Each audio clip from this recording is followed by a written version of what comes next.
Hello and welcome to this video. Today I'm going to be looking at the dust extraction on this Bosch GTS 10XC Professional. I was just wondering if there was an unprofessional model, but anyway. So this is a really nice little saw. I've had it for a long time and I used to use it as my site saw. But I've started doing a lot more work in my workshop, and it's really a nice little saw, except for one thing, and that is that the dust extraction sucks. No, hang on, that's the whole point of this video. It doesn't suck. Anyway, as I said, beautiful little saw, and the biggest issue with it is that it drops a lot of sawdust out the bottom of the saw, which I'll show you at some point in the video. It's a sort of plastic slotted cover, and for some other reason quite a lot of dust escapes, and we're looking at that in the video as well. Okay, so I'm going to be making this video in two parts. This is part one, where I'm going to be giving you a very quick and broad overview of what I've done. At the end of the video I'll also be talking a little bit about how much I think that the dust collection has improved, and perhaps just do a sort of a bit of a synopsis or whatever you would call it. So stick around for that. Part two is going to be a little bit more of a sort of more of an in-depth look as to the little things that I did to improve the dust collection. So all the little gaps and covers and whatever that I've done, you know, the bottom, the panel at the bottom, etc. So I'm going to be sort of breaking that down bit by bit. Just a quick heads up, I have got a video, part of the video, part two video rather, is the switch wiring. Okay, so I'd advise you, you know, just in case you're in a different country and your saw is a little bit different, take some pictures, make some notes when you disassemble the switch. There are some wires at the back that you will more than likely be removing, and you need to know exactly where they go back again in order for the saw to work properly. So just a quick heads up on that one.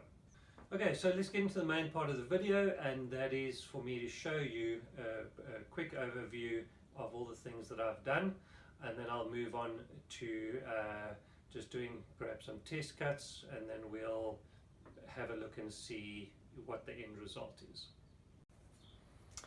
Okay, so this is the new bottom part of the saw that I fitted.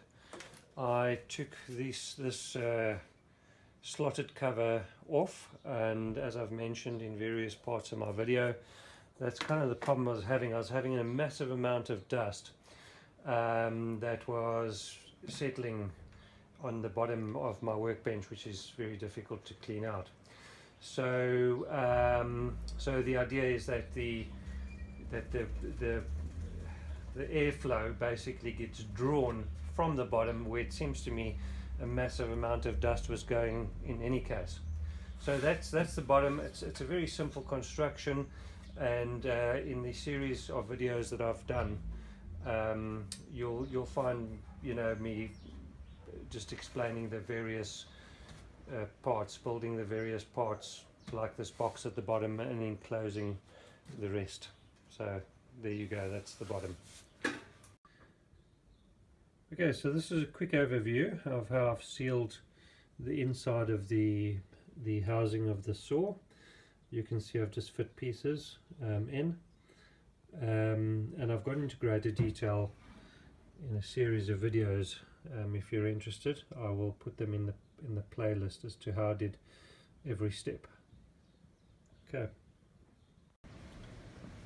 Okay, so I put the machine back together, and I thought I'd give it a quick test. I didn't make a cover for this, and I thought I'd just have a look and see what the airflow is like, or what the vacuum sort of suction is like at the top where the blade is, you know, not having covered this. There are also a few holes up at the top here that I haven't covered, and I cut a small piece of plank and just held it there while I had the vacuum going, the large vacuum over there. And I must say it drastically increased the sort of the suction from the top. So, and obviously that would then also increase the airflow up until a point, I'm sure. So I'm going to go ahead. I'm actually going to make a cover, a magnetized cover. I'll do a little video on that. I might even make a cover that clips on, you know, when this swings over to the 45-degree angle. I'm also going to make sure that I close every single hole up at the top here. I'll use a bit of silicone because I think it's going to make a very big difference to the dust collection. I know that I've already sorted out the problem with the dust that is ending up on you know, on my bench that I've built this into, because it's got a solid cover at the bottom now, and the dust has got nowhere really to go, and the only mission now really is to stop the dust that is going up into the air in the workshop.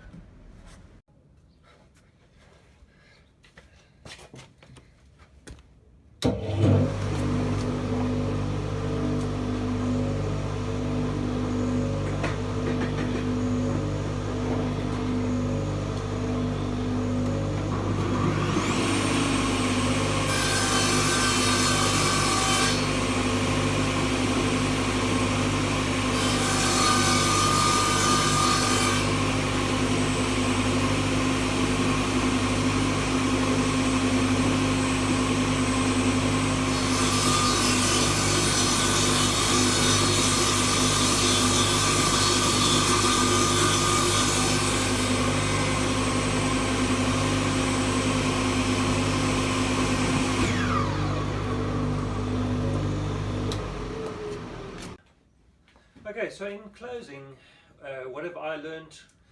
What tips can I give you?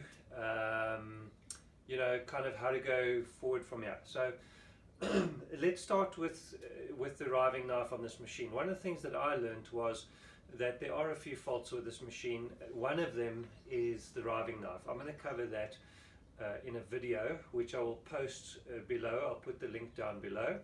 And if you have one of these machines, it'll be worth your while just to go have a quick squiz at that video.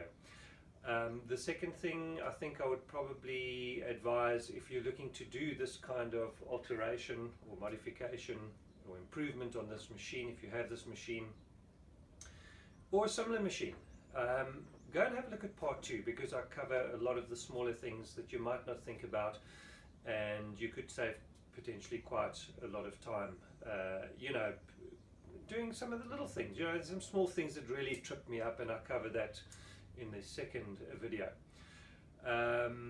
Third point I would say is, when you've got the machine apart, cover every single little gap that you can find. The objective of this project is to create almost like a wind tunnel. That's kind of the best way I can put it. From the top, you know, to where the blade is, down to the bottom. You want that air to be whooshing down there at a hell of a rate, so that it can extract the dust and remove the dust effectively. Okay, so making these little covers for the front of the saw where you change the blade angle, this was definitely a great idea, because it greatly increased the airflow across the blade, and they weren't very difficult to make. They were actually very easy to make. So definitely close up all the gaps, including the gap where the motor is, and I covered that in my second video. That made a very big difference as well, and I did that modification in such a way that it wouldn't stop the airflow through the motor. The cooling of the motor is obviously quite important. So yeah, the last thing I can kind of leave you with is this is definitely a worthwhile modification to make if you're using your saw in the workshop. This has saved me a ton of cleaning up. It really has saved a lot of time. I've done quite a bit of cutting now just before doing this conclusion to the video, and